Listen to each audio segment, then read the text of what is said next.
Nous avons tous vu ces images des terribles inondations qui ont frappé le sud-est de l'Espagne. Que se complica. Sans toujours prendre la mesure de ce qu'elles signifiaient. ¡Ay, Dios mío! Loli! Ce sont les pires inondations depuis plus de 30 ans. Et beaucoup le disent, elles sont aussi le résultat d'une inaction climatique qui détruit de plus en plus de vies. Ha habido muchas personas que han perdido la vida. Esto, la verdad es que, como te decía, son mis ahorros, es mi esfuerzo, mi vida, pero estamos vivos. Nous avons vu un jeune emporté par le courant. On m'a aussi parlé de personnes qui s'accrochaient aux arbres juste là, mais à cause de la puissance des eaux, ils ont été emportés en criant à l'aide. Encore une fois, nous ne pouvons pas dire que nous ne savions pas. Les premiers travaux du GIEC en 1990 ont montré que le dérèglement climatique aggrave les phénomènes météorologiques extrêmes, notamment les orages. En perturbant le cycle de l'eau, le changement climatique augmente la probabilité d'épisodes orageux intenses.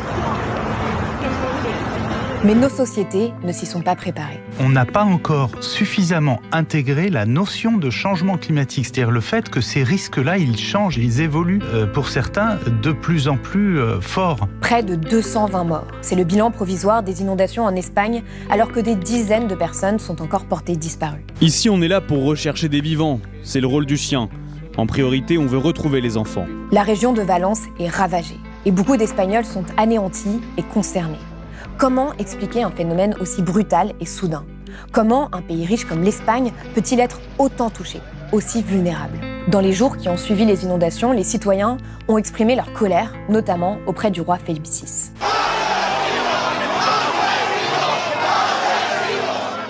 Les autorités nationales et régionales sont critiquées pour leur gestion de la catastrophe et les habitants de la région se sentent abandonnés. Des milliers de bénévoles sont venus aider ceux qui ont tout perdu. En réalité, ce n'est pas l'écologie qui est punitive, mais les atermoiements et les reculs incessants des politiques écologiques. Les pays occidentaux, qui jusqu'à récemment se pensaient protégés, sont de plus en plus durement touchés par la crise climatique. Et ce n'est que le début. Au-delà d'un certain niveau de réchauffement, certains territoires pourraient devenir inhabitables. Alors, comment expliquer ce qu'il s'est passé en Espagne ? En quoi ce drame pourrait-il se répéter aussi en France ? Comment mieux se préparer aux risques à venir ? Et pourquoi il est temps de mettre fin au déni et à l'inaction climatique ? Réponse dans cet entretien Blast avec Christophe Cassou, climatologue, et Magali Regueza, géographe.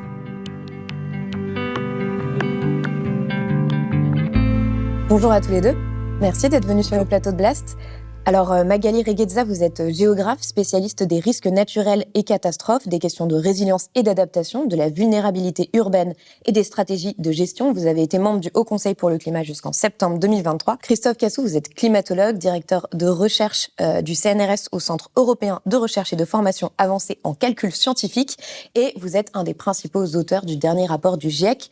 Première question à tous les deux pour commencer. Que racontent pour vous ces inondations dévastatrices qui ont lieu dans le sud-est de l'Espagne fin octobre? Ça raconte une histoire qu'on a déjà vue des dizaines de fois, qui est celle des inondations rapides en milieu méditerranéen et qui raconte en fait un double problème. D'une part, une urbanisation qui a oublié les risques du milieu et qui donc a aggravé ces risques, on pourra y revenir. Et puis, une impréparation, un échec de la gestion de crise qu'on a aussi vu malheureusement dans le passé et qui explique un bilan quand même assez incroyable par rapport au bilan habituel aujourd'hui des catastrophes en Europe. Ouais, ça raconte en fait, comme dit Magali, une défaillance dans la gestion de crise, d'autant plus que l'événement météorologique avait été bien prévu. L'alerte rouge avait été déclenchée le matin. Il y avait déjà des signes précurseurs quelques jours avant sur le fait qu'il y aurait cet événement, cette possibilité d'orage violent. Et puis ça montre aussi une impréparation face à ces événements extrêmes. Déjà un climat qui n'est réchauffé que de 1,3 degré, je voudrais dire. Et donc ça questionne fondamentalement nos capacités d'adaptation pour le futur. Est-ce que vous considérez, beaucoup l'ont dit, que ces inondations sont aussi symptomatiques des risques qui sont engendrés par l'inaction climatique des États aujourd'hui ? Alors oui, bien sûr. En fait, ce qui se passe, c'est que vous avez un problème structurel qui est un problème lié au milieu méditerranéen. Ce type d'orage en soi, il est pas, c'est vraiment quelque chose de normal dans ce climat méditerranéen. Vous avez des mécanismes d'urbanisation qui ont à la fois aggravé le processus de ruissellement et la concentration des hommes et des activités, donc ça c'est assez classique. Et sur ce problème qui existe depuis des décennies, qui s'est aggravé depuis des décennies, et sur lequel, malheureusement, on ne s'est pas adapté, on n'est déjà pas prêt, vous rajoutez l'effet climatique qui amplifie encore ces phénomènes. Donc vous avez déjà un corps malade sur lequel vous rajoutez une pression supplémentaire. Et malheureusement, cette pression ne s'arrête pas. Et pour un petit peu aussi anticiper, c'est vraiment, il faut insister là-dessus, quand on nous dit on va s'adapter, on n'a pas su s'adapter à quelque chose depuis 40 ans. On s'est même mal adapté ou contre-adapté puisqu'on a aggravé le problème et on nous explique aujourd'hui, avec des pressions supplémentaires, que ça va aller mieux et qu'on va s'adapter. Ce qu'on n'a pas su faire en 40 ans, on ne va pas le faire en 10 ans, avec une amplification de ces phénomènes c'est pas juste à chaque fois que je prends 1/10 de degré, je prends 1/10 en plus du problème. On a une augmentation, Christophe pourra en parler mieux que moi, exponentielle de ces masses d'eau. Et il faut quand même regarder les images. Quand vous avez ces déferlantes d'eau, vous ne pouvez strictement rien faire. C'est pas une question de comportement individuel, c'est pas une question de culture du risque. On ne peut pas arrêter de l'eau qui arrive aussi brutalement avec la force du courant et la vitesse. Quand vous voyez que ça embarque des voitures, ce sont tous les gens qui ont vécu ça racontent la même chose. On ne peut pas stopper l'eau quand elle arrive à cette vitesse-là, avec cette force-là. Comment est-ce que vous vivez tous les deux le fait d'assister d'une certaine manière à tout ce sur quoi vous avez alerté et tout ce que vous avez aussi prédit en tant que climatologue ? Il y a plusieurs sentiments, plusieurs émotions. Le premier, c'est de la colère face à des décennies d'incurie. Et puis aussi de la colère face à des discours qui aujourd'hui tendent à minimiser les effets du changement climatique, et puis ces discours qui actent en fait l'impréparation future. Il y a aussi une forme de dégoût qui vient après le désarroi, dans la mesure où, surtout face au cynisme de certains politiques, certains dirigeants, qui versent des larmes de crocodile sur les inondations, les victimes à Valence, et puis en même temps qui prennent des mesures et qui détricotent les politiques climatiques et qui vont en fait accentuer les risques. On peut par exemple parler de la loi ZAN, revenir sur la loi ZAN. Et en France, par exemple, Michel Barnier veut revenir sur la loi, assouplir en fait le zéro artificialisation nette. C'est ça. Oui. Donc colère, une forme de dégoût face à ce cynisme, et puis de notre côté une forme de détermination aussi.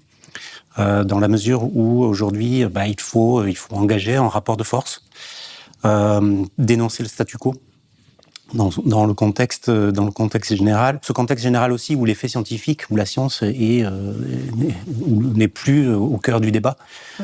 Donc un rôle important de la communauté scientifique pour en fait établir ce rapport de force, pour replacer au centre objectivité, pour au final diminuer les risques qui sont croissants et qui sont menaçants pour l'habitabilité de toutes et tous.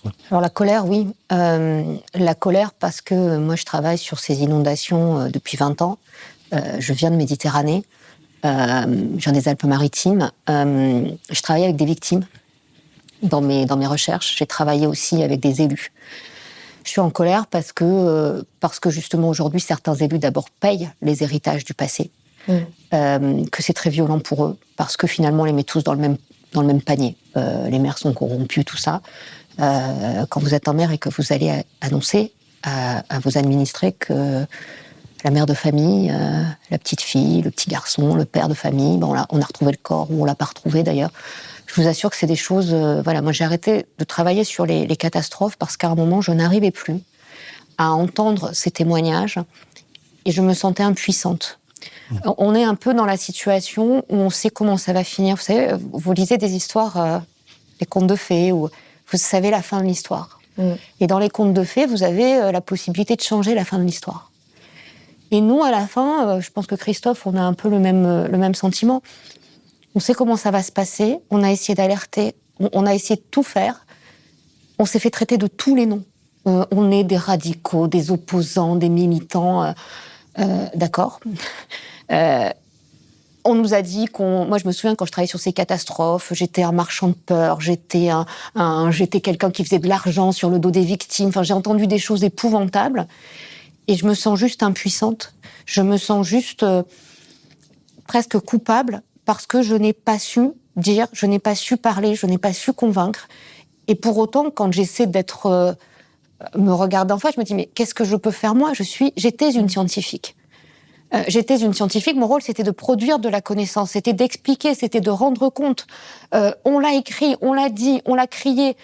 Et aujourd'hui, je peux vous raconter la prochaine catastrophe. Je peux vous raconter le prochain bouc émissaire. Je peux tous les écrire. À un moment, quand je travaillais encore sur ces sujets-là, je disais, finalement, j'ai 30 ans de travail. Parce qu'en fait, tout est écrit. Et vous arrivez là, et puis vous voyez les gens. Vous voyez ces gens en colère, vous voyez ces gens qui ont tout perdu, qu'on va oublier. Dans 3 jours, déjà là, l'élection américaine, enfin il y a plein de choses qui est arrivées, on ne parlera plus de Valence. Alors qu'on parle quand même de plus de 220 morts et aujourd'hui 89 disparus. Bien sûr. Mais qui se souvient des morts de Trèbes ? Qui se souvient des morts de Mandelieu ? Qui se souvient des morts de Nîmes ? Qui se souvient des morts d'Auribeau-sur-Siagne ? Qui se souvient des morts de Vaison-la-Romaine ?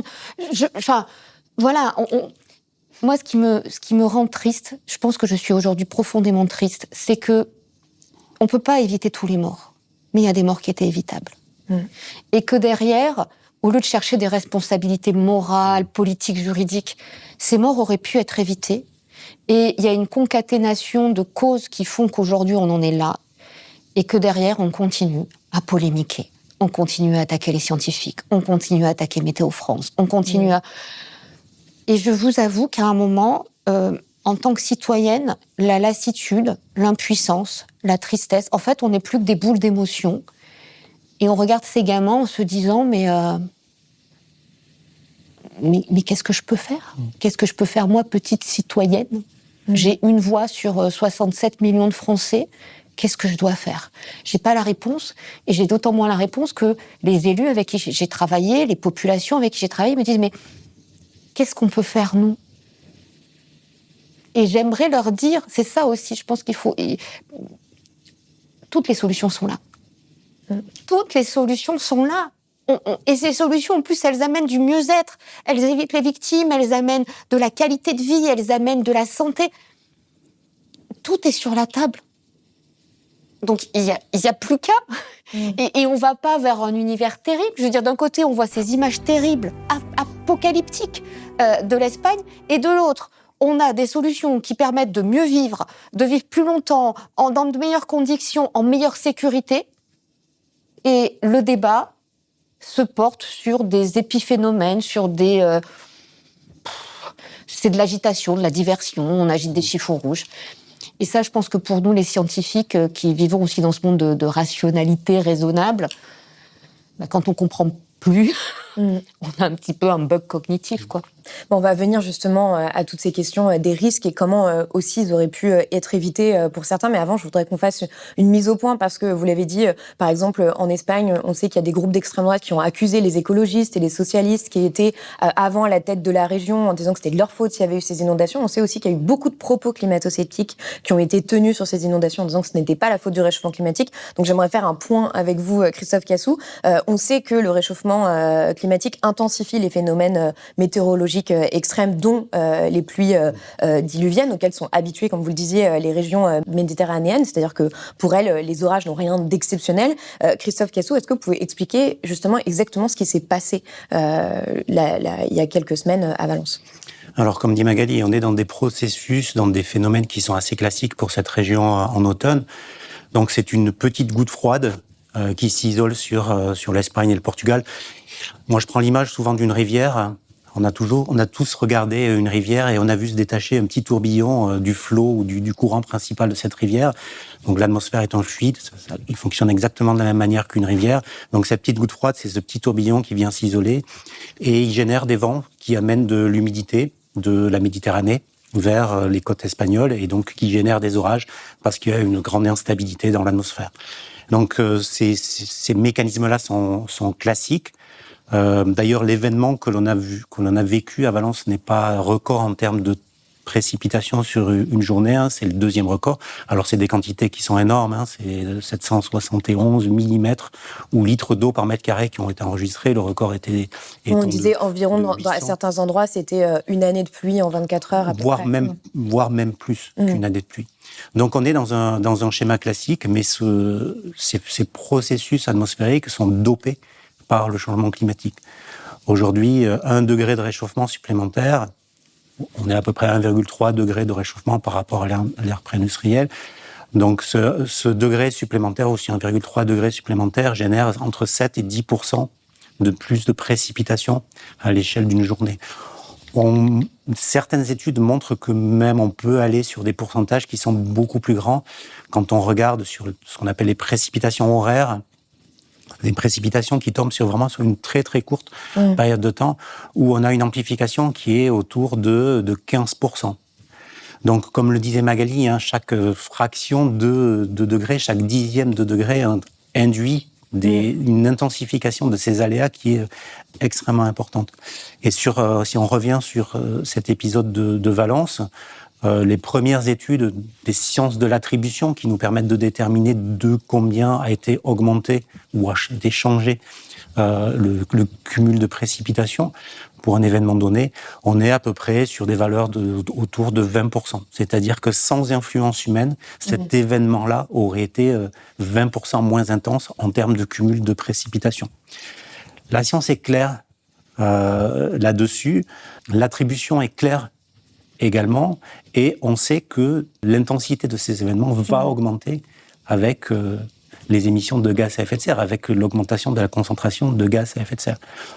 En France, on voit déjà cette augmentation. Si l'on regarde les épisodes méditerranéens, si l'on regarde sur les 50 dernières années, on note une augmentation de leur intensité à peu près de 20% également. Il n'y a pas forcément plus d'épisodes méditerranéens, les fréquences ne sont pas changées, mais par contre, quand il y a les conditions atmosphériques favorables, c'est-à-dire ces petites gouttes froides qui s'isolent, alors ces épisodes, les pluies qui tombent, sont beaucoup plus intenses aujourd'hui que il y a 100 ans ou 150 ans, lorsque le climat n'avait pas été changé par les activités humaines. Alors, Magali Regueza, vous l'expliquiez dans un thread sur X, la catastrophe résulte toujours de la conjugaison de 3 éléments, un phénomène physique, l'aléa, des personnes et des biens exposés, et des facteurs individuels ou collectifs, conjoncturels ou structurels, qui rendent vulnérables au choc avant et pendant la crise. Est-ce que vous pouvez expliquer justement à quoi sont dues ces inondations ? C'est-à-dire qu'en fait, on le sait à la fois sur l'aspect météorologique, l'aspect climatique, mais pourquoi est-ce qu'elles ont été d'une certaine manière aussi violentes ? Clément Gaillard, par exemple, urbaniste, le disait dans Reporter, nous payons 150 années d'urbanisation brutale. Alors, en fait, il faut comprendre d'abord que la pluie, ça crée pas forcément une inondation. Oui. Et c'est ça, en fait, la difficulté. La pluie, quand elle va tomber, elle va s'infiltrer dans les sols, normalement, et sinon, elle va rejoindre les cours d'eau. Ce qui se passe, c'est que quand vous imperméabilisez des surfaces, par exemple, vous construisez des parkings, vous construisez des routes, ou bien quand vous enlevez de la végétation, vous transformez une forêt en champ. Là, on est dans une région où vous avez ce qu'on appelle des huertas. Ces huertas, ce sont des grands vergers. Dans beaucoup de cas, on a remplacé les vergers par des tunnels de plastique, des serres, qui empêchent à nouveau l'eau de s'infiltrer. Donc vous avez de l'eau, en fait, qui, au lieu de s'infiltrer, va couler. Donc vous avez une grande masse d'eau qui arrive. En plus, vous arrivez dans des villes, on oublie, mais dans les villes, vous avez des réseaux d'évacuation d'eau pluviale qui font que les chaussées ne sont pas inondées. Sauf que quand vous avez des masses d'eau de cette ampleur-là, les réseaux, ils absorbent plus, et donc ils dégorgent. Et donc ils inondent à nouveau la ville. Aussi d'ailleurs dans certaines villes, dont Apaï Porta, où vraiment l'eau est montée d'un coup en à peine 30 minutes. Exactement. Alors ça, c'est doublement dangereux, parce que d'un côté, vous avez des cours d'eau qui vont déborder, vous avez des réseaux pluviaux qui débordent, ce qui veut dire par exemple que quand on voit des gens marcher dans l'eau, il y a des plaques d'égout qui vont se soulever, c'est extrêmement dangereux. Et donc vous êtes inondé aussi par les réseaux, et vous avez des endroits où il n'y a pas de cours d'eau, et vous allez voir arriver de l'eau. Et cette eau, elle va aussi s'infiltrer dans tous les sous-sols, d'où les nombreux morts dans les parkings. Un parking souterrain inondé, les premières images de cette opération de sauvetage sont angoissantes. 200 millions de litres d'eau l'ont totalement submergé selon les autorités. Donc vous avez en fait cette lame d'eau qui arrive d'un peu partout et dont la vitesse et l'ampleur est aggravée par cette imperméabilisation et par, parce qu'il faut aussi le dire, les pentes. Il y a des endroits, c'est plus pentu que d'autres. À côté de ça, vous avez des villes. Et dans ces villes, vous avez beaucoup de monde. Et évidemment, plus vous avez de monde, plus l'exposition est grande. Et vous rajoutez un troisième facteur qui est que certaines personnes sont plus vulnérables que d'autres. On a vu des vidéos avec des jeunes, ils voient l'eau arriver, ils courent, ils s'agrippent, etc. Vous avez un enfant, une personne âgée, évidemment, elle ne va pas monter au lampadaire. Quand vous mettez ces 3 ingrédients-là, vous fabriquez les conditions pour avoir cette catastrophe. Il se trouve que en Méditerranée, pour des tas de raisons, on a beaucoup urbanisé, c'est-à-dire à la fois imperméabilisé, concentré, avec des populations qui souvent sont des populations qui sont plus fragiles, plus de personnes âgées, plus de ménages avec des enfants, etc. Vous mettez tout ça, et là arrive l'événement, et vous avez le dernier déclencheur, c'est l'alerte. Oui. Et si l'alerte n'est pas donnée, eh ben les gens, qu'est-ce qu'ils vont faire ? Ils vont rester dans la rue, dans leur voiture, et ils vont rester prisonniers de leur voiture. Et les scènes que vous voyez en Espagne, ce qui est très frappant pour un observateur, c'est que ce sont des scènes qu'on a vues en France dans les années 90. Et ces scènes dans les années 90, elles ont donné naissance à la loi Barnier. On parlait de Michel Barnier. Michel Barnier avait fait cette loi en 95 avec les plans de prévention des risques, qui sont un instrument absolument fantastique. On est les seuls à les avoir quasiment au monde, qui ont permis de réduire la mortalité, parce que le premier élément du plan de prévention des risques, c'est de contrôler l'exposition dans les zones inondables. Et c'est assez vertigineux de voir que 30 ans après, le même Premier ministre se retrouve face aux mêmes événements. 95, c'est aussi le moment où on commence à parler vraiment du climat. Et donc ces 30 ans-là, quand on les regarde en se disant mais que s'est-il passé pendant 30 ans ? Et qu'est-ce qui arrive aujourd'hui ? En fait, on a toutes les leçons déjà qui sont là.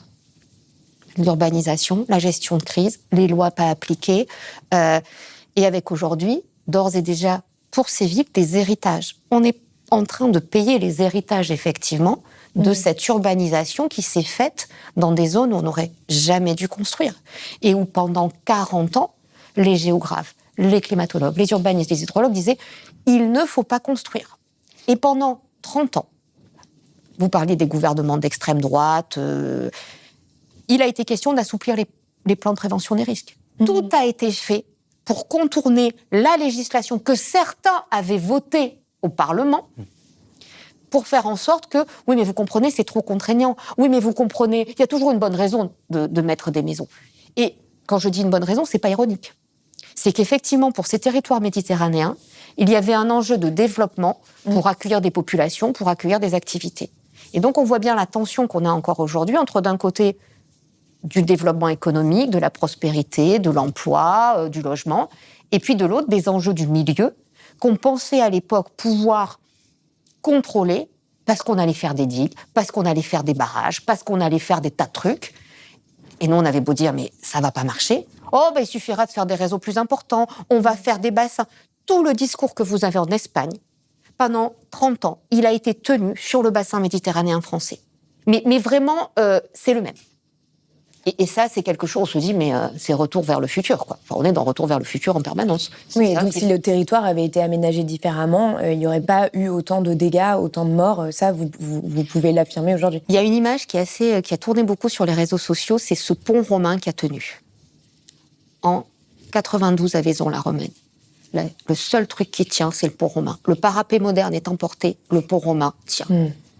Je veux dire, la mise en parallèle de ces deux images, elle est fantastique. Quand vous allez à Vaison-la-Romaine, que vous voyez le pont romain, les arches, elles sont surdimensionnées. Vous avez une espèce de petite rivière de rien du tout qui coule. Vous dites, ils étaient fous, ces Romains. Pour le coup, c'est le cas de le dire. Ils sont fous, ces Romains. La seule chose qui a tenu, c'est le pont romain. En Espagne, c'est exactement la même chose. Ça ne veut pas dire que les Romains étaient plus intelligents ou quoi. Ça veut dire simplement que leur mode d'adaptation était de construire dans les limites planétaires. Ils construisaient par rapport aux connaissances du milieu. Et aujourd'hui, il y a l'idée qu'on est plus fort que tout ça. C'est vrai qu'on est plus fort sur des événements moyens. C'est vrai qu'on est capable aujourd'hui de faire beaucoup de choses. Mais quand vous avez ces événements disproportionnés, ne serait-ce que parce que le coût de l'adaptation pour des événements rares est trop important, bien vous ne prenez pas les mesures. Si vous deviez adapter tous les réseaux d'évacuation pluviale à des inondations comme ça, c'est juste un coup faramineux. Donc on ne le fait pas. Et puis on oublie. Et ce sentiment de sécurité, il fait aussi partie de ce qu'on appelle la vulnérabilité, c'est-à-dire que le pacte qui nous lie aux autorités, c'est un pacte de sécurité. Les autorités assurent ma sécurité, l'État assure ma sécurité, alors ça peut être l'État local, ça peut être ce que vous voulez. Et à un moment, la sécurité, elle n'est plus assurée parce que c'est trop gros, trop fort, et c'est exactement une métaphore de ce qui est en train d'arriver avec le changement climatique. Justement, vous parliez de l'extrême droite, donc on sait que le parti de droite qui est à la tête de la région de Valence, il a été élu grâce à une alliance avec l'extrême droite climato-sceptique en Espagne, et ils sont aujourd'hui très critiqués par les citoyens parce qu'ils ont alerté beaucoup trop tardivement la population, notamment pour préserver l'activité économique. La région a envoyé les alertes sur les téléphones portables des habitants qu'à 20h, alors que beaucoup d'entre eux, en fait, étaient déjà pris au piège dans leur voiture, alors que, vous l'avez dit, l'agence étatique de météorologie avait décrété l'alerte maximale le matin dès la première heure. Les employés n'ont pas non plus été renvoyés chez eux, ce qui pose quand même une grande question. Et donc, Carlos Mazón, qui est président du gouvernement régional de la communauté de Valence, il est connu pour ses positions climato-sceptiques et il est aussi critiqué par les Espagnols pour avoir tué dans l'œuf en fait un projet de l'unité valencienne d'urgence dont une des missions était justement de répondre aux catastrophes climatiques. Est-ce que finalement tout ceci, vous le disiez, c'est une métaphore, est-ce que ça ne raconte pas quelque chose de plus large aussi sur l'impréparation de beaucoup de responsables politiques et d'une certaine manière leur réticence à mettre en place des politiques ambitieuses et à prendre la menace véritablement au sérieux, même quand elle est là, qu'elle arrive dans quelques heures? Ce qui s'est passé en Espagne, on l'a vu en 2005 aux États-Unis pour Katrina. C'est exactement la même chose. À l'époque, c'était le gouvernement Bush qui avait sabré dans toutes les politiques publiques, y compris celles de prévention des catastrophes et d'alerte. On a eu la même chose aussi, c'est-à-dire que l'année d'avant, en Espagne, il y a eu une alerte et l'orage est tombé à côté. Katrina, c'était exactement la même chose. L'année d'avant, il y avait une alerte, une évacuation, ça s'était mal passé. Donc, si vous voulez, c'est toujours la même histoire qui revient. Et vous avez deux phénomènes. Vous avez un phénomène de pur cynisme. Vous avez effectivement des hommes et des femmes politiques qui, pour des questions électorales basiques, préfèrent sacrifier, voilà. Et puis en se disant, après moi le déluge. Et souvent ça marche, il faut quand même le dire, parce que ces événements, ils n'arrivent pas quand même tous les ans. Donc souvent ça marche et c'est les suivants qui payent. Vous avez aussi des gens qui sont dans le déni. Vraiment. C'est-à-dire que ça m'arrivera pas, ils exagèrent, etc. Et quand vous avez cette combinaison-là de cynisme, de conviction des histoires qu'on se raconte, de défiance par rapport aux scientifiques, vous vous retrouvez avec ces ingrédients-là qui font que quand les populations sont alertées pour rien, les élus sautent aussi. Oui. C'est-à-dire qu'il y a un mécanisme en fait structurel qui fait qu'il faut avoir du courage politique à un moment pour dire je mets l'argent là-dessus et oui, je vais évacuer pour rien. On tape sur le gouvernement le gouvernement régional à juste titre. Ce qui s'est passé, c'est juste scandaleux. Mais rappelez-vous ce qui s'est passé pour les masques. Rappelez-vous ce qui s'est passé sur le Covid. Avec le SRAS, on commande des masques et puis ensuite, on se rend compte qu'on n'a plus de masques. C'est toujours la même chose. C'est-à-dire qu'à un moment, sur ces événements-là et sur ces alertes, on peut lancer l'alerte pour rien. Et donc, en Méditerranée, notamment en France, parce que il y a eu beaucoup de catastrophes aujourd'hui, vous avez maintenant un mécanisme d'alerte qui fait que les gens restent chez eux, on ne va pas chercher les enfants, même pour rien. Et 9 fois sur 10, ça va être pour rien. Mais la fois où ça arrive, on est en sécurité. La question qui va se poser, c'est en Espagne, qu'est-ce qui va se passer après ? Oui. Est-ce qu'on va remettre des moyens sur la gestion de crise ? Est-ce qu'on va remettre des moyens sur la question de la prévision météo ? Je ne suis pas très optimiste. Parce qu'en fait, ce qu'on voit, c'est qu'au départ, vous avez une propension à une demande des habitants. Et puis, peu à peu, on oublie. Il y a d'autres problèmes qui arrivent. Et puis, finalement, on s'en sort. Alors, on va trouver des boucs émissaires. Là, en Espagne, c'est le grand jeu. Et la prochaine catastrophe, on reviendra avec les mêmes ingrédients. Et c'est cette question de la gestion de crise aujourd'hui, elle est fondamentale. Parce que face à ces événements-là, au bout d'un moment, c'est la seule chose qu'on peut faire pour mettre en sécurité les personnes. La seule chose. Alors, pour simplement rester sur cette question politique et justement de lien avec l'extrême droite dans cette région, Christophe Cassou, vous l'avez dit dans une interview au Monde, les valeurs du Rassemblement national sont incompatibles avec la transition écologique. Le cas de Valence, il est assez symptomatique, mais on le voit dans d'autres endroits au monde. Comment est-ce que vous appréhendez la montée de l'extrême droite et d'une droite dure, souvent climato-sceptique ou climato-rassuriste, face à l'urgence climatique qui est de plus en plus forte et qui se manifeste de plus en plus? Je l'appréhende avec anxiété. Il y a un problème de rapport à la science, de rapport aux faits scientifiques, une méconnaissance de la méthode scientifique qui conduit en fait à mettre sur le même plan les faits et les opinions.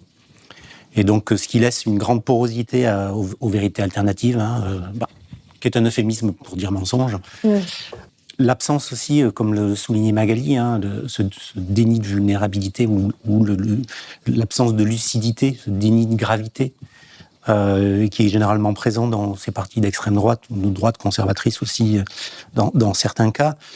Absence d'honnêteté, parce que, en fait, on sait très bien qu'on négocie pas avec le climat, on négocie pas avec la loi de la physique, on négocie pas avec la loi de Clausius-Clapeyron que je vous ai présenté précédemment. Et donc, tout ça conduit à une forme de rassurisme qui, en fait, ne prépare pas aux risques futurs et donc acte, en fait, cette non-préparation.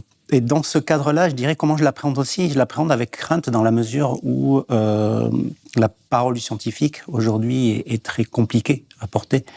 Parce qu'on est face à des discours qui visent à dissuader les gens d'adhérer à des idées adverses. L'idée classique, c'est que la solution serait pire que le risque ou serait pire que le mal. Donc, du coup, il ne faut surtout pas aller dans des solutions qui permettent de limiter les risques que l'on connaît, qui sont sur la table, qui sont documentés.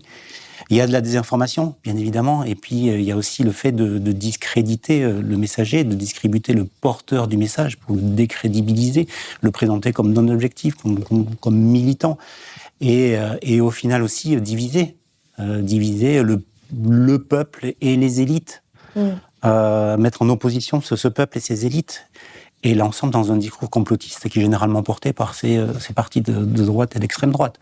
Donc c'est avec une grande crainte que je vois émerger dans le monde, en France, mais aussi en Europe et partout dans le monde, ces idées, c'est plutôt ces valeurs qui ne sont pas compatibles avec le changement climatique. En fait, certaines valeurs sont quasiment... sont plus délétères ou sont plus nuisibles pour lutter contre le changement climatique et préserver la biodiversité que le fait même de ne pas prendre les mesures. C'est-à-dire que les solutions qui visent à limiter le changement climatique et à préserver la biodiversité, elles s'inscrivent dans un cadre. Et c'est un cadre de valeurs, un cadre de justice sociale, un cadre d'équité, un cadre d'inclusion dans la prise de décision, dans la gestion de risques. Et toutes ces valeurs-là, en fait, ne sont pas aujourd'hui portées par les partis d'extrême droite. Et donc, sans ces valeurs-là, je dirais que c'est la condition nécessaire. C'est pas la condition suffisante, mais c'est la condition nécessaire. Donc, les solutions que l'on porte, que l'on présente pour lutter contre le changement climatique, en fait, elles peuvent ne pas être, elles ne seront pas efficaces si on est dans d'autres valeurs que celles que je viens d'énoncer. Oui, et d'ailleurs, c'est ce qui est dit dans le 6e rapport du GIEC, qu'on ne pourra pas lutter contre le changement climatique sans aussi lutter contre les discriminations, les inégalités, et aussi, justement, ces personnes qui sont les plus vulnérables face à ces chocs. Exactement. Avoir des mécanismes d'aide et les accompagner, quoi. Et c'est ce qu'on a vu aussi dans la plupart des événements climatiques récents, c'est que c'est toujours les plus vulnérables qui sont touchés en premier. D'ailleurs, on sait l'Espagne n'est pas un cas isolé dans ce qui s'est passé avec les inondations, puisque en septembre et en octobre, l'Ardèche a été sous l'eau avec l'épisode Cévenol le plus intense jamais enregistré. Le nord de la France a été inondé par la tempête Kirk. En 2023, c'était le Pas-de-Calais qui était sous l'eau, sans parler aussi des ouragans qu'on a vus récemment aux États-Unis. Christophe Cassou, vous le dites justement, notre mémoire climatique a tendance à être très courte. Est-ce que ça veut dire, vous le disiez un peu aussi tout à l'heure, qu'on alterne entre conscience et déni et que ça peut expliquer aussi cette impréparation ou cette impression de tourner un peu en rond aussi justement sur la prévention des risques et sur ce qui se passe? Comme le développait Magali, on a une grande difficulté à tirer les leçons de la catastrophe. Et avec aussi ce réflexe aujourd'hui qui est de rejeter la responsabilité sur l'autre. On l'a bien vu pour le Pas-de-Calais, c'est les ruisseaux qui n'ont pas été curés. Pour l'Espagne, c'est exactement les mêmes arguments qui sont ressortis. Donc, c'est très difficile de tirer les leçons quand le clivage devient la norme, en fait.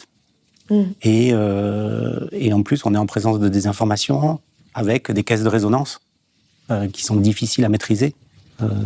certains réseaux sociaux, qui font que, oui, comme vous dites, hein, on passe de conscience à déni, à oubli, ou de sidération à oubli, comme ce qui était déjà présenté par une de vos collègues dans Le Monde, Audrey Garrick. Si je peux juste rebondir sur ces questions d'extrême droite, ce qu'on appelle extrême droite, Christophe et moi, ce sont des courants antidémocratiques, démagogiques, populistes, qui effectivement construisent un discours de défiance par rapport aux scientifiques. Juste un exemple, moi sur Twitter, j'ai un ancien élu RN qui a fait un tweet donc, suite à mon fil sur les inondations en me traitant de bécasse et en demandant quel était mon patronyme. Avec son nom, celle-là, on se demande d'où elle vient. C'est-à-dire qu'on a des mécanismes de sexisme, de racisme, etc. Tout est fait pour dévaloriser la parole du scientifique. Ça, c'est journaliste aussi, je vous rassure. Voilà. Mais c'est très problématique parce qu'en fait, on a des courants politiques qui n'ont rien à voir ni avec la droite ni avec la gauche, mais qui sont vraiment des courants de démagogie qui, derrière, sapent les éléments de confiance, les politiques, les journalistes, les scientifiques, les juges, les professeurs, qui sont en fait des cadres dans la société qui, justement, sont là pour construire la sécurité de tous et construire cet état de confiance qui fait que des citoyens qui n'ont pas à être experts de la goutte froide, de la loi physique ou de l'urbanisme, donnent à des élus, des représentants, un mandat pour les protéger. Et donc on est aujourd'hui dans un système, effectivement, Christophe le dit très bien, de propagande. Et de désinformation. C'est comme Thomas Ménager, le député du Rassemblement national, qui disait il ne faut pas suivre aveuglément tout ce que dit le GIEC, ils ont tendance à exagérer. Ils ont parfois tendance à exagérer, et c'est leur rôle. Alors, on est vraiment là dans la désinformation pure, qui n'est pas forcément volontaire, au demeurant. C'est-à-dire que peut-être qu'il ne sait pas ce qu'est le GIEC. Le GIEC, c'est 195 États. Le GIEC exagère, ça veut dire que la France exagère. Mais il y a une confusion qui se crée entre la parole des scientifiques. Nous, ce que nous disons avec Christophe, ce sont des faits. 2 + 2, ça fait 4. La Terre est ronde. C'est tout. Moi, je ne dis pas ce qu'il faut faire. Et derrière, vous avez des partis politiques ou des acteurs politiques, plus que des partis d'ailleurs, qui vont proposer des solutions qui n'assument pas leurs responsabilités. Moi, j'ai aucun problème. Si demain, on dit « on ne fait rien », on urbanise les zones inondables, c'est ce qui se fait dans certains pays, et vous vous débrouillez. Mais vous êtes informés que si vous mettez votre maison ici, peut-être dans 10 ans, dans 15 ans, dans 20 ans, il y aura de l'eau. Et on ne viendra pas vous chercher. Et le mensonge est là. Et pourquoi Christophe a raison sur l'aspect vulnérabilité, c'est qu'effectivement, dans une société qui se paupérise, dans une société qui vieillit, dans une société où les mécanismes de solidarité peuvent être rompus, où on a aussi des problèmes de finances publiques partout, qui font que les services publics sont sous tension, l'hôpital, les pompiers, etc., eh bien, vous avez des pressions qui s'exercent qui font que les plus fragiles n'ont plus accès aux moyens qui leur permettent de se mettre en sécurité.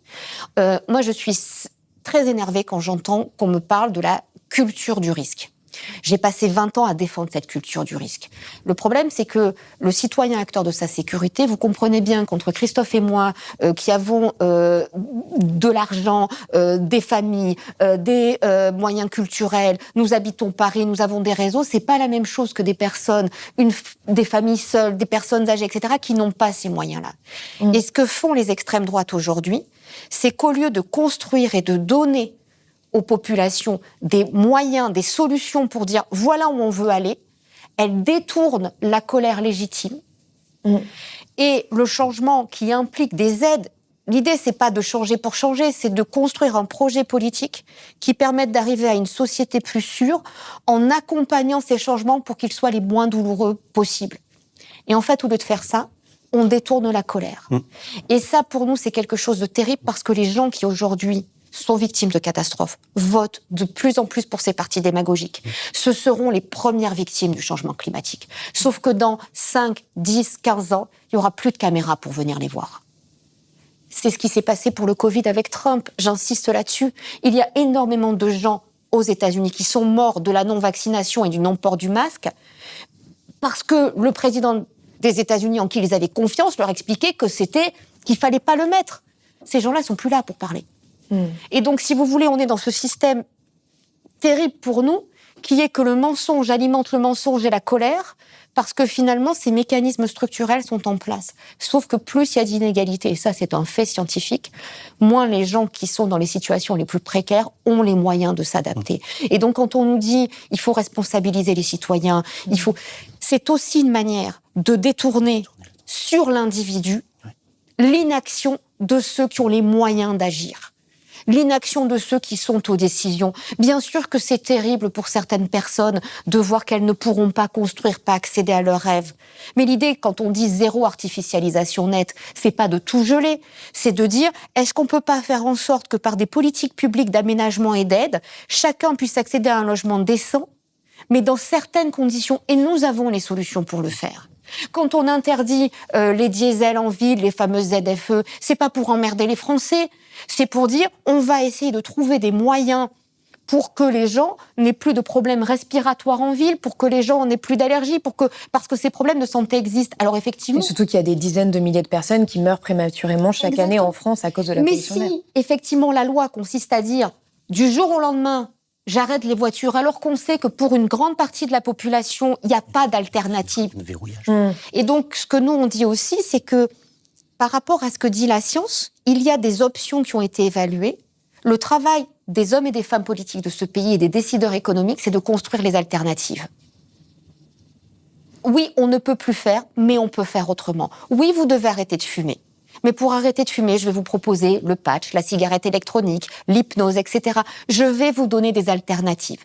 Parce que le jour où malheureusement on vous annonce que vous avez un cancer ou que vous avez un problème cardiaque, l'arrêt, il est du jour au lendemain. Et ça, c'est terrible. Nous, on sait juste que la fumée, ça tue, et que derrière, on peut arrêter de manière plus douce pour arriver à un meilleur être. Et qu'on a besoin de ces accompagnements.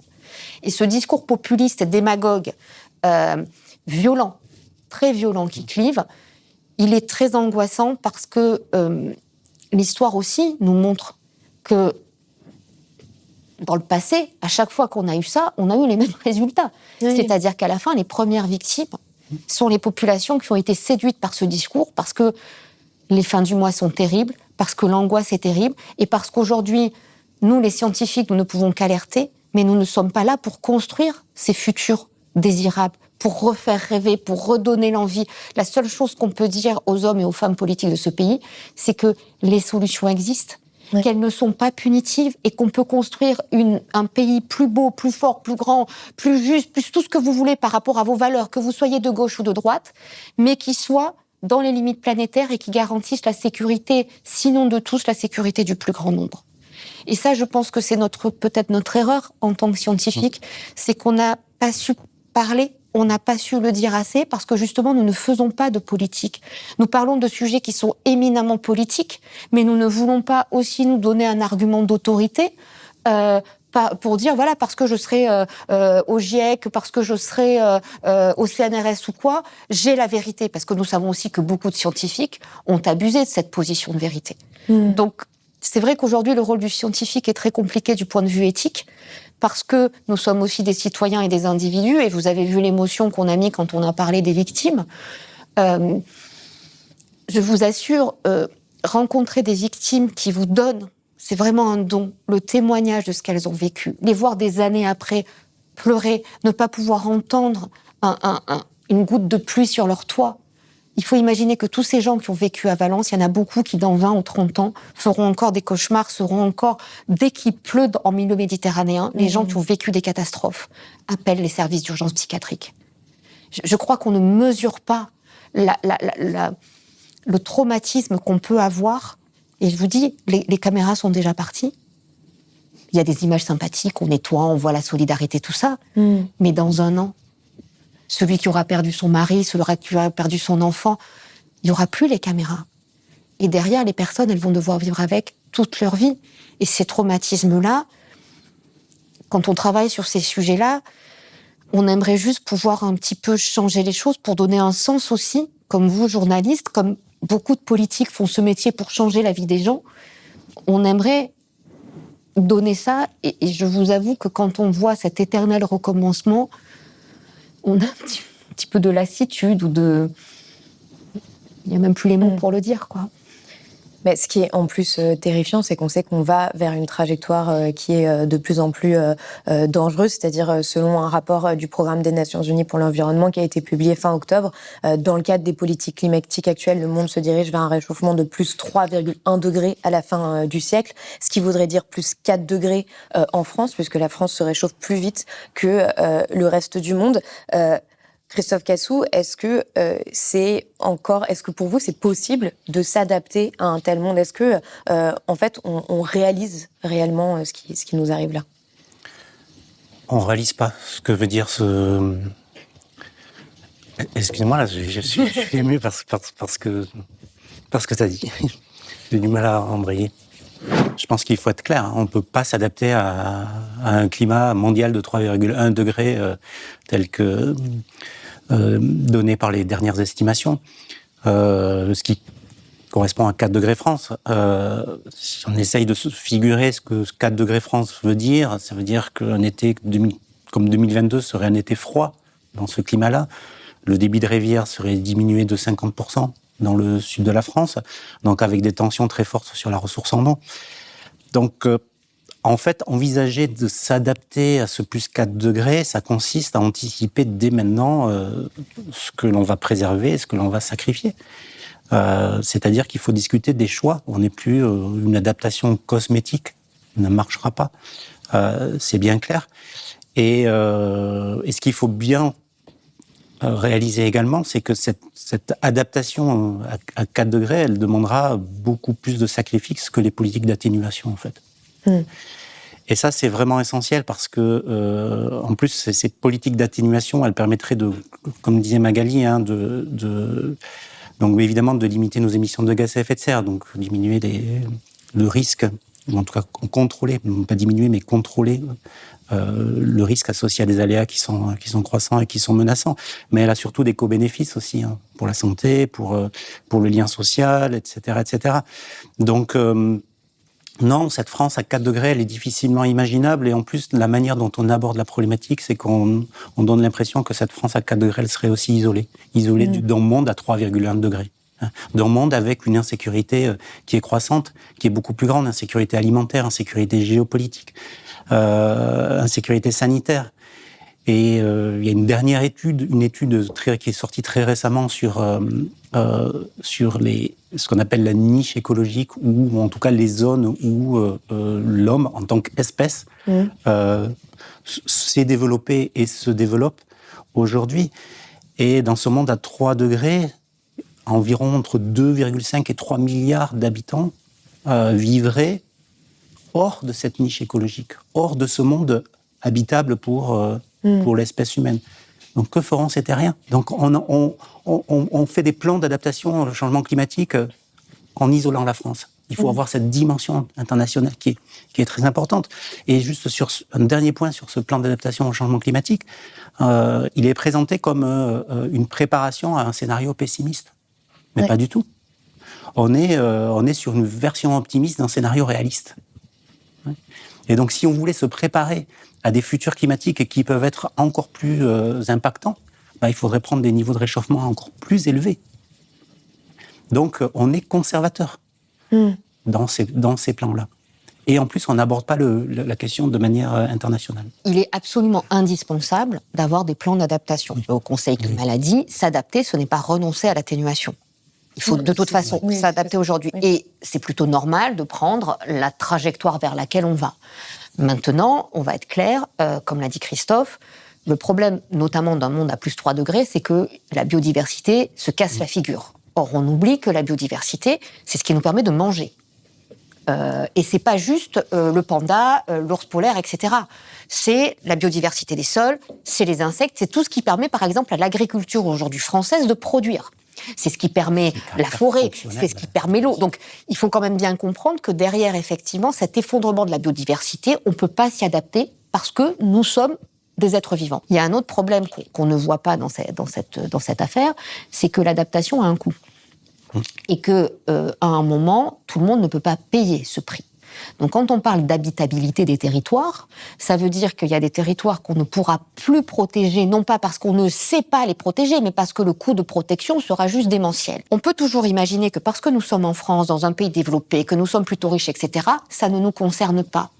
Mais notre vie ne dépend pas que des êtres vivants, elle dépend aussi de tous les hommes sur cette planète et les femmes qui produisent, qui fabriquent, qui inventent, qui font qu'on peut s'habiller, qu'on peut se nourrir, etc.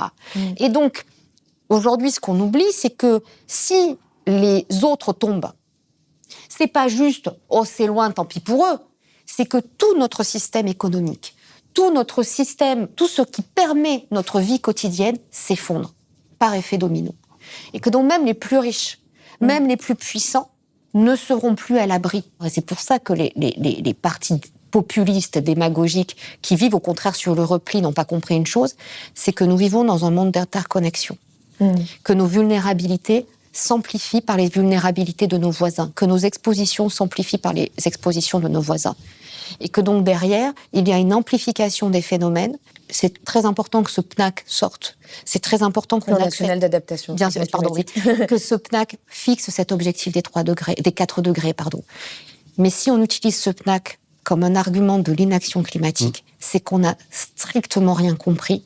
Et là, il y a une responsabilité morale de la classe politique qui agite ce plan d'adaptation pour justifier le fait de ne pas atténuer. Et c'est là aussi qu'on a ces enjeux de responsabilité. C'est pas les citoyens qui doivent être responsables. Ce sont les dirigeants politiques et économiques qui, pour des tas de motivations qui n'ont pas besoin d'être éthiques ou humanistes, doivent absolument comprendre que nous sommes tous dépendants les uns les autres et que dans un jeu de domino, quand il y en a un qui tombe, ils finissent tous par tomber. Alors justement, toute dernière question, est-ce que vous considérez qu'il est encore possible d'éviter de tels dégâts, de tels drames humains face à ces chocs qui vont nous arriver de plus en plus, ces chocs climatiques, et comment ? Oui, c'est possible. Pour être très en dessous des 2 degrés, il faut atteindre la neutralité carbone à peu près en 2050. C'est dans 25 ans. Fermez les yeux.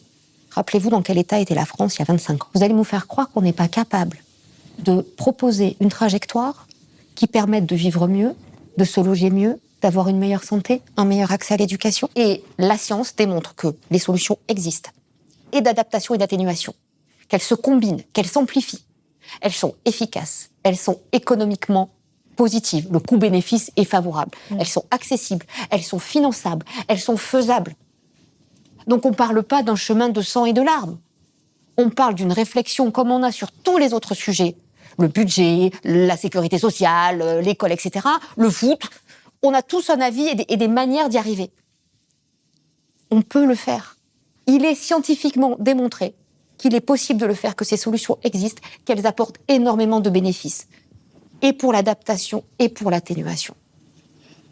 Et qu'on peut y arriver par des tas de beaucoup d'intérêts économiques et privés. Mais c'est même le pire. Parce qu'en fait, si on avait des dirigeants économiques qui étaient des dirigeants, non pas des gestionnaires, mais des visionnaires, vous imaginez demain un monde dans lequel on est à 2 ou 3 degrés, tout notre modèle économique s'effondre. On le voit déjà sur les voitures. L'impréparation de nos industries, l'absence de stratégie industrielle et de stratégie agricole conduit nos économies dans le mur. C'est des chômeurs, Donc à un moment, on a envie de se dire, même si je n'ai qu'une vision économique, et je ne suis pas là pour faire de la philanthropie, je suis là pour faire marcher des boîtes. Si je veux que ma boîte, elle fonctionne, il faut qu'elle-même, je la prépare dans mon business model à faire face à moins d'eau, à moins d'énergie, à moins de ressources en sol, en inventant de nouvelles technologies, de nouvelles pratiques, de nouvelles méthodes. Les boîtes qui le font, elles marchent. C'est juste de la rationalité économique sans aucune question de valeur morale. Mais on sait qu'il y a beaucoup d'entreprises qui vont mettre la clé sous la porte parce qu'elles ne seront plus en capacité de faire face aux nouvelles conditions qui seront les conditions économiques, géopolitiques, elles-mêmes dictées par la disponibilité des ressources. Le succès de l'adaptation repose sur la réussite de l'atténuation. Magali l'a bien présenté. Et les risques vont, même si on arrive à la neutralité carbone en 2050 ou 2070, les risques vont quand même croître. Et donc, il faut aussi se préparer à ces risques-là. Et pour éviter ce type d'événement, ou pour éviter que les dégâts, les pertes humaines, économiques, sociales soient aussi fortes. Il y a des initiatives qui sont intéressantes. Par exemple, l'initiative Paris à 50 degrés est très intéressante pour évaluer les risques, pour voir s'il y a des trous dans la raquette dans cette gestion de risque, pour faire évoluer les politiques publiques, pour mieux se préparer à ces risques-là, se préparer de manière collective, une meilleure préparation aux canicules, développer des stratégies de résilience. Et par exemple, si on revient sur l'événement de Valence, ça serait peut-être intéressant que des villes comme Marseille ou Cannes fassent des crash tests pour des événements de type Valence qui, de toute façon, vont arriver dans les 20... Je ne sais pas quand, peut-être l'année prochaine, peut-être dans 10 ans, peut-être dans 20 ans, mais on sait que ces événements-là vont devenir plus intenses. Donc un Marseille 500 mm ou un Cannes 500 mm, pour faire l'équivalent de Paris à 50 degrés, pour être très intéressant, pour anticiper ces risques, et puis diminuer les pertes, diminuer les souffrances, parce qu'au final, quand les caméras sont parties, il reste les familles qui souffrent. Merci beaucoup à tous les deux d'être venus sur le plateau de Blast et pour votre sincérité. Merci. Merci. C'est la fin de cet entretien, j'espère qu'il vous a intéressé. Si c'est le cas, n'hésitez pas à le partager autour de vous. Je vous rappelle d'ailleurs que tous nos entretiens sont aussi disponibles en podcast. Vous le savez peut-être déjà, mais Blast a plus que jamais besoin de vous aujourd'hui pour continuer à informer librement. Alors si ce n'est pas déjà fait, abonnez-vous ou faites un don sur blast-info.fr. Ça nous aiderait énormément à appréhender les prochains mois beaucoup plus sereinement. Merci et à très vite sur Blast.